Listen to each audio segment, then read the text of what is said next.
चलो स्टार्ट करते हैं आज का सेशन। बहुत बढ़िया, एनर्जी अच्छी रखिएगा। लाइक शेयर कर दीजिएगा अगर अभी तक ना किया हो तो। ईवीएस खत्म है आज, मतलब ऐसे खत्म बिल्कुल। ठीक, तो सेशन है ये, पीडीएफ मिल जाएगी let's learn square Telegram channel पर। ये इसके बारे में थोड़ी सी बात करेंगे, एक आध क्वेश्चन कभी कभार पूछ लेता है, और 5E मॉडल के बारे में कुछ क्वेश्चंस करेंगे बीच बीच में। बाला करेंगे, हैं वो वाला बाला नहीं, शैतान का साला नहीं, ये normal building as learning aid, पता नहीं क्या खा के आई हूँ मैं, है ना। तो फिर उसके बाद कुछ इंपॉर्टेंट चीज़ों के बारे में बात करेंगे। सेशन छोटा होगा बट काम का होगा। मारियो खेलेंगे, है ना, और अच्छे अच्छे काम करेंगे। ठीक है, चलिए फिर स्टार्ट करते हैं आज का सेशन। आ जाइए आप लोग, खाना वाना खा के सोने का टाइम हो गया होगा कई लोगों का। तो चलिए फिर एक बार देख लेती हूँ मैं। हाँ मैम, केवीएस वाले क्लास लेट्स लर्न पे भी आएगी क्या? वो 15 डेज की सीरीज है जिसमें थोड़ा सा सेल्फ स्टडी के लिए गाइड कर पाएंगे अलग अलग सब्जेक्ट के टीचर करियर विल के। बैच तो ऑब्वियसली करियर विल पर ही चलता है, चल रहे हैं बैच ऑलरेडी, है ना। चलिए फिर स्टार्ट करते हैं। बहुत बढ़िया। वी ऑल आर बेस्ट, बिल्कुल। चलिए फिर, ब्लर है, कैसी बातें करते हो, ब्लर नहीं है कुछ भी, है? ये 5E मॉडल है, लेसन प्लानिंग में यूज किया जाता है। ठीक, 5E मॉडल है, इंस्ट्रक्शनल मॉडल कह सकते हैं। 5E है इसमें। पहला है एंगेज, आप बच्चे से कुछ क्वेश्चन पूछ के जो उसकी प्रीवियस नॉलेज से कनेक्ट करता हो उसको एंगेज कर सकते हैं। वो मेंटली एंगेज होगा किसी एक प्रॉब्लम को सॉल्व करने में, किसी एक जो भी आपने टॉपिक स्टार्ट करने वाले हैं उसके बारे में उसकी जो सोच है वो जागृत हो जाएगी, तो एंगेजमेंट शुरू हो जाएगी। फिर है एक्सप्लोर। एक्सप्लोर, अब आपने एंगेज कर दिया उसको कुछ क्वेश्चन पूछ के, अब आप उसको एक्सप्लोर करने का मौका देंगे इनसाइड और आउटसाइड द क्लासरूम। मतलब वो उसके बारे में थोड़ा सा और फ्री होकर के उसको एक्सप्लोर करेगा, इसमें और क्या हो सकता है, मतलब सर्च करेगा, ये कह सकते हैं आसान शब्दों में। फिर है एक्सप्लेन। एक्सप्लेन, अब आप उसको कुछ ऐसे फॉर्मल टर्म्स एक्सप्लेन कर सकते हैं जो चीजें उसने एक्सप्लोर की, कुछ मेथड्स, कुछ तरीके किसी प्रॉब्लम को सॉल्व करने का, या जो भी आप उनको अब फॉर्मल वर्ड्स में उनको आप बता दें कि भैया इसको ना ये कहते हैं, ये जो स्टेप है इसको ये कहते हैं, फॉर्मली आप एक्सप्लेन करते हैं। तो ये हुआ आपका फोर्थ स्टेप, थर्ड स्टेप। फिर है आपका फोर्थ इलेबोरेट, मतलब अब आप इसको इलेबोरेट कर सकते हैं, मतलब जो भी अब तक हुआ है उसको और अच्छे से टीचर क्लास में एक्सप्लेन करेगा। फिर फिफ्थ है इवेल्युएट, मतलब आकलन। ठीक, ये 5E बहुत इंपॉर्टेंट है, इनको जानने से ज्यादा इंपॉर्टेंट इनका नाम है सीटेट के लेवल पे। इतनी बार पूछा जाता है, कई बार पूछ लेता है आपका एक आध नंबर में, ये आजकल आने लगा है, नया ट्रेंड है ये। एंगेज, एक्सप्लोर, फिर उसके बाद क्या करेंगे आप, एक्सप्लेन करेंगे, एलेबोरेट करेंगे और इवेल्युएट करेंगे। इसको अगर और थोड़ा सा समझें या पीडीएफ में भी आपको पढ़ने का मन करे तो मैंने एक और इमेज डाली है 5E मॉडल की। फर्स्ट है एंगेज। एंगेज मतलब focuses students attention on the context and concepts of the unit. जो भी यूनिट, जो भी चैप्टर, जो भी एक चीज आप स्टार्ट करने जा रहे हैं उस पर आप अटेंशन लेकर के आते हैं, कुछ क्वेश्चंस पूछते हैं, बच्चों को एंगेज करते हैं। ठीक, फिर एक्सप्लोर करने का मौका देंगे, अपॉर्चुनिटीज प्रोवाइड करेंगे बच्चों को कि वो जो आइडियाज उनके दिमाग में चल रहे हैं या जो भी उनके फर्स्ट हैंड एक्सपीरियंसेस हैं, जो भी वो एक्टिविटी करके देखना चाह रहे हैं वो एक्सप्लोर कर पाए। फिर है थर्ड एक्सप्लेन। अब आप उन्होंने जो भी एक्सप्लोर किया अपने तरीके से उसको आप फॉर्मल टर्म्स उसके क्या हो सकते हैं, एग्जैक्ट टेक्निकल टर्म्स और सिंबल्स, मॉडल्स, इन सब से आप उनको इंट्रोड्यूस करते हैं। फिर आता है फोर्थ स्टेज इलेबोरेट। अब क्या करेंगे, जो आइडियाज हैं, जो भी ये एक्सप्लेन करके जितना भी समझ में आया उसको नए कॉन्टेक्स्ट में कैसे यूज किया जा सकता है। फिर है इवेल्युएट, मतलब आकलन करेंगे, हाईएस्ट हो गया।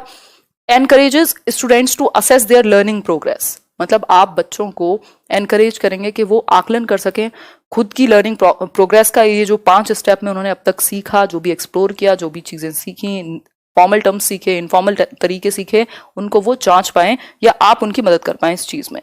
ठीक है, बात क्लियर हो गई जी? बात बहुत बढ़िया संदीप। इस पर एक ही क्वेश्चन आया है अभी तक, आई थिंक एक मैथ्स में आया है, एक ईवीएस में। वो क्वेश्चन मुझे नहीं मिल पाया, तो वो क्वेश्चन प्रीवियस ईयर जब मैं सॉल्व कराऊंगी जून में तब डिस्कशन में कर लेंगे। अभी इससे रिलेटेड कुछ क्वेश्चंस हैं, एक दो क्वेश्चन है जो थोड़े से ऐसे अलग से कॉन्सेप्ट हैं, ये सिलेबस में नहीं मिलेगा आपको बट पूछ लिया जाता है। एक वीडियो मैप का और रहता है, वो किसी और दिन कराऊंगी। क्वेश्चन है, children get lot of space of to learn EVS through explanation. अब एक्सप्लेनेशन की बात हुई थी, एक्सप्लोरेशन के थ्रू बच्चे एनवायरनमेंट को बहुत ही ज्यादा सीख सकते हैं, उनको मौका मिलेगा एनवायरनमेंट को जानने का, एक्सप्लोर करके, जहां उनको अपॉर्चुनिटी मिल रही है एक्टिविटी करने की, हैंड्स ऑन एक्सपीरियंस करने की। दिस इंडिकेट्स, ये क्या इंडिकेट करेगा, EVS is learn through rote, मतलब रट्टे के थ्रू, learn through information, child EVS is child centred या फिर ईवीएस इज टीचर सेंटर्ड? फटाफट से बताओ, आंसर करो फटाफट। बहुत बढ़िया। Great. C option, EVS is child centred, बिल्कुल बात सही है। एनवायरमेंटल स्टडीज क्या है, वो चाइल्ड सेंटर्ड है। एक और चीज हम यहाँ पे ध्यान रखेंगे, अभी जो हमने एक्सप्लोरेशन की बात की थी 5E मॉडल में, उसी की बात यहाँ हो रही है। और जो 5E मॉडल है वो कंस्ट्रक्टिविज्म पर बेस्ड है, मतलब रचनावाद पर, कि बच्चा करके सीख पाए, एक्टिविटी हो पाए, लर्निंग बाय डूइंग हो पाए। टीचर क्या है, फैसिलिटेटर है, बच्चों को एक्सप्लोर करने का आप पूरा मौका देते हैं। तो ये भी बात यहाँ जानने वाली है कि बच्चों को आप कंस्ट्रक्ट करने का मौका देते हैं कुछ, और जिसकी वजह से वो सीख पाता है। ये मैं आजकल कम्युनिटी में डेली शेयर करना भूल जाती हूँ और कई लोगों को नोटिफिकेशन पहुंच नहीं पाता। 1 मिनट का समय दो, आगे बढ़ेंगे नेक्स्ट क्वेश्चन पर। आजा भाई। नेक्स्ट क्वेश्चन है, what is the full form of BALA? ठीक है, तो ये अक्षय कुमार वाला बाला नहीं है, वो जो गाना चल रहा था अभी फेमस। ठीक है, तो बाला की फुल फॉर्म बतानी है। 4 ऑप्शंस आपके सामने हैं, आंसर कर दीजिए फटाफट से। हमारा पूरा सिस्टम ही अब चाइल्ड सेंटर्ड बन चुका है या बनने की तरफ है। अब कुछ जो चेंजेस हैं वो हमें अपने एंड पर लाने हैं, सिलेबस तो चेंज हो ही चुका है। बहुत बढ़िया, जितने भी लोग बी आंसर कर रहे हैं उनका ठीक है। ये सी वाले कौन है भाई? सी कह रहा है ब्रेल एडेड लर्निंग असेसमेंट, ऐसा कुछ नहीं होता। ब्रेल एडेड की बात यहाँ नहीं चल रही है, बात चल रही है बिल्डिंग एज लर्निंग एड की, मतलब बिल्डिंग को लर्निंग एड के रूप में इस्तेमाल किया जा सके। यानी कि आप देखते हैं आज की डेट में आपको आपकी जो बिल्डिंग है, इतने सारे चार्ट्स बने, मतलब एक बिल्कुल प्रिंटेड वो बने हुए हैं, पेंट की हुई हैं वॉल्स, जिस पे कुछ कुछ इन्फॉर्मेशन है। कहीं पर कुछ प्लैनेट्स का ही बनाया हुआ है, कहीं पर कुछ और बनाया हुआ है, कोई साइंस का कोई टूल बनाया हुआ है। मतलब बिल्डिंग जो है उसके थ्रू भी बच्चे सीख रहे हैं, जब वो घूमते फिरते खेलते कूदते भी वो चीजें देख रहे हैं, ऑब्जर्व कर रहे हैं। For example, what is the full form of BaLA? BaLA stands for building as learning aid, B option. RTE में इसकी बात हुई थी, आरटीई 2009 में, राइट टू एजुकेशन एक्ट 2009। सभी को शिक्षा लेने का अधिकार है। आप इंफ्रास्ट्रक्चर में ऐसा परिवर्तन करते हैं कि हर एक बच्चा सीख सके अपने इंटरेस्ट, अपनी एबिलिटी के अनुसार। अगर हम बात करें, हमने इंफ्रास्ट्रक्चर में चेंजेस किए हुए हैं। हमने, अगर हम बात करें दिल्ली के बहुत सारे स्कूल्स में, जो सीढ़ियां हैं उनको हटा करके हमने स्लोप बना दिया, रैंप बना दिया, ताकि जो बच्चा चल के जा सकता है वो भी जा सके, जिसको बैसाखी की जरूरत है वो भी जा सके उस रैंप पर, और एक व्हील चेयर लेकर के भी जाया जा सके। मतलब हमने इंफ्रास्ट्रक्चर में ऐसे बहुत सारे चेंजेस किए हैं जिसकी वजह से लर्निंग बेहतर हो सके। बिल्डिंग अपने आप में एक एड का काम करे, एक हेल्प का काम करे, एक बेहतर सप्लीमेंट का काम करे लर्निंग को बढ़ावा देने में। ठीक है, तो इसलिए जो आंसर है वो बी हो गया। फॉर एग्जाम्पल, अगर आप देखना चाहें इसके एग्जाम्पल, जैसे बच्चे क्या हैं, खड़े हुए हैं, ये जो फर्श है, ये इस फ्लोर पर सांप सीढ़ी बनी हुई है, नंबर्स का पूरा एक गेम बना हुआ है। यहाँ सामने एक क्या है, वॉल है, उस वॉल पर इंडिया का मैप है। आप देखते हैं गवर्नमेंट स्कूल्स में स्पेशली, या नॉर्मल स्कूल्स में भी दिख जाएंगे कि आपको ये सारी चीजें पेंटेड मिल रही हैं। इसका रीजन क्या है? जो बिल्डिंग है वो भी लर्निंग एड के रूप में काम आ रही है, आपके टीचिंग लर्निंग मटेरियल की तरह काम में आ पा रही है। ठीक, यहाँ जो है वो प्लैनेट का पूरा एक स्ट्रक्चर बना हुआ है, यहाँ मिसाइल बनी हुई है, GSLV, और ये सारी क्या है, ये बिल्डिंग काम कर रही है लर्निंग एड का, सप्लीमेंट कर रही है आपकी लर्निंग को। यहां से तो कोई भी बफरिंग है नहीं, तो हम नहीं मानेंगे बफरिंग की बात। क्लियर हो गई बात? ठीक है यार, लड़ते क्यों रहते हो आपस में, इतने छोटे बच्चे हो। चलो आगे देखते हैं। A railway time table can be brought to classroom, help the children to learn how to read the timetable. You can use timetable to devise many interesting activities to teach geography, mathematics, etc. इतना important question है, 1 number कहीं नहीं गया आपका, minimum 1 number, अगर आप इसको सही तरीके से समझ पाते हैं। ठीक है, अगर मैं बात करूं रेलवे टाइम टेबल, वो रेल का जो टाइम टेबल नहीं होता आपका, ट्रेन का जो होता है रेलवे टाइम टेबल, उसमें जो आपका टाइमिंग है, डिस्टेंस है, वो दिया हुआ होगा, ट्रेन किस टाइम जाएगी, डिपार्चर का टाइम है, अराइवल का टाइम है, या इसके अलावा अगर मैं बात करूं कितनी दूर का डिस्टेंस है, दिल्ली से मुंबई जा रहे हैं तो टाइम जो है वो भी 24 आवर्स फॉर्मेट में दिया होगा। मतलब अगर 1:10 की ट्रेन है तो 13:10 लिखे होंगे। तो आप बच्चों को क्या कर रहे हैं, यहाँ मैथ्स से भी अवगत करा रहे हैं। आप इस टाइम टेबल के थ्रू मैथमेटिक्स के कॉन्सेप्ट से भी उसको क्या कर सकते हैं, फैमिलराइज कर सकते हैं। इंटीग्रेटेड लर्निंग हो जाएगी, मल्टी डिसिप्लिनरी अप्रोच हो जाएगी, जब एक सब्जेक्ट से दूसरे सब्जेक्ट में आप एक चीज से दूसरे, मतलब कई सब्जेक्ट्स को जोड़ दें। मैथ्स कैसे सीखेगा? डिस्टेंस देख सकता है वो कि कितनी दूरी है तो वो घटा के देखेगा, कितनी देर में पहुंचेंगे, मान लो 9:10 पर ट्रेन चलेगी अगर, और सुबह पहुंचेंगे 8:09 पर, तो कितनी देर लगेगी। अब इसमें अगर जब वो जोड़ घटा गुणा भाग करेगा तो उसका मैथ्स भी बेहतर होगा।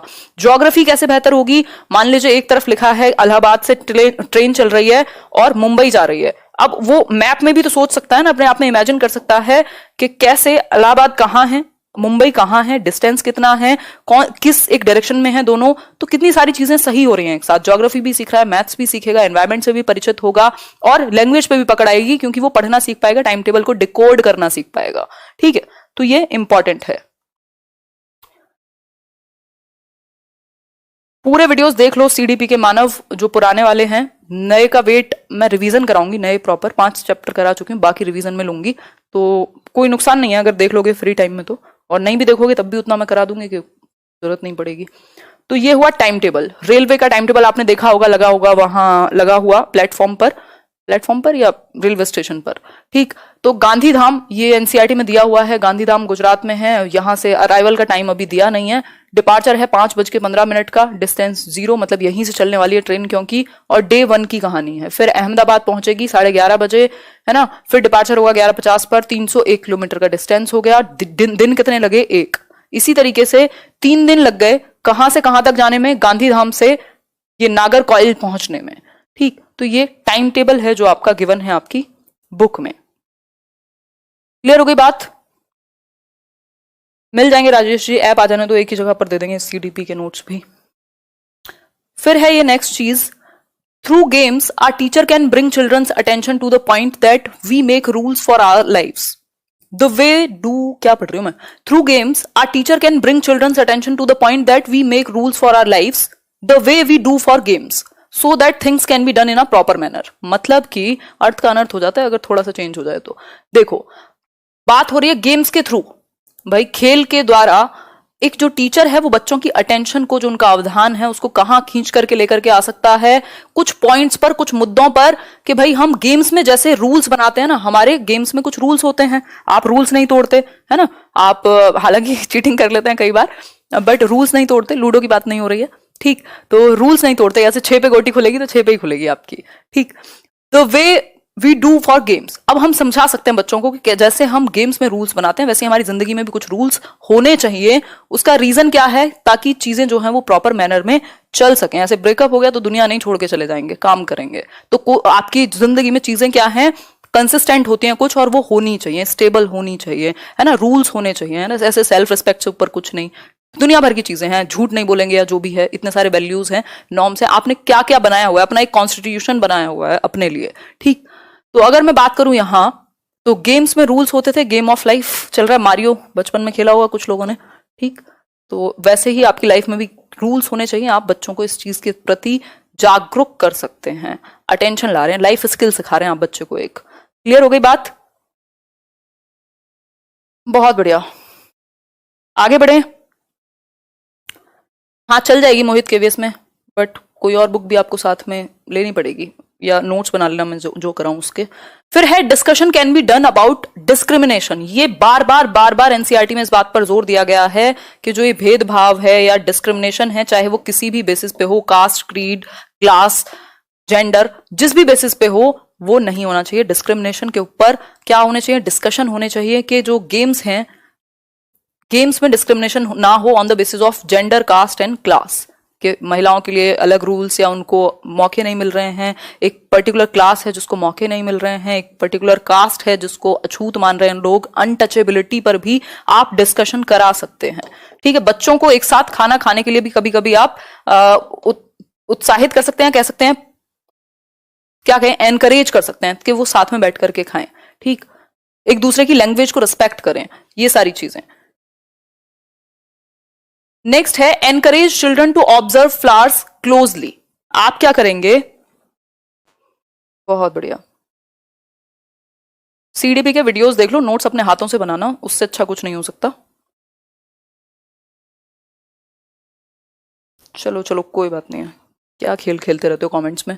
Encourage children to observe flowers closely. आप बच्चों को कहेंगे कि जब तुम कहीं भी जाते हो या तुम जब देखते हो चीजें तो फ्लावर्स को क्लोजली ऑब्जर्व करो, मतलब पास से देखो उनको, बहुत ध्यान से ऑब्जर्व करो, अवलोकन करो उनका कि पेटल्स का उनका क्या टाइप रहता है। यहाँ पे आप देखते होंगे, कभी आपने ध्यान से देखा होगा, क्या मतलब शेप कैसी है, कैसे एक फ्लावर दूसरे फ्लावर से अलग है, एक फूल से दूसरा फूल। कुछ फ्लावर्स जो हैं वो सिंगल सिंगल होते हैं, कुछ जो है वो बंचेस में होते हैं, इकट्ठे होते हैं, है ना। ये तो हमने बना दिया है, ठीक है, बुके बना दिया है।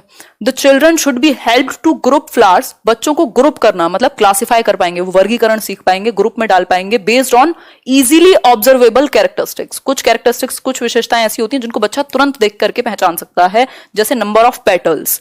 जो ये पेटल्स हैं कितने हैं, नंबर कितने हैं, किसी में कम है किसी में ज्यादा है, ठीक। कलर क्या है भाई, येलो कलर का एक साइड रख देगा, रेड कलर का एक साइड रख देगा। वेदर इन बंचेस और नॉट, गुच्छे में है या अलग अलग हैं। तो ये सब क्या हुआ, क्लासिफिकेशन की स्किल सिखा रहे हैं आप बच्चे का, ऑब्जर्वेशन बेहतर होगा, बहुत इंपॉर्टेंट है। आगे बढ़ेंगे नेक्स्ट पॉइंट पर। नेक्स्ट पॉइंट क्या है देख लेते हैं। नेक्स्ट क्वेश्चन है इससे related, which one of the following is a group of roots. भाई जड़ों का ग्रुप, क्लासिफिकेशन से क्वेश्चन आ गया। जरूरी नहीं है आपको भाषा हमेशा सेम मिले, थोड़ा सा चेंज करेगा लैंग्वेज में, थोड़ा सा चेंज करेगा नेचर में, आसपास का कुछ पूछ लेगा।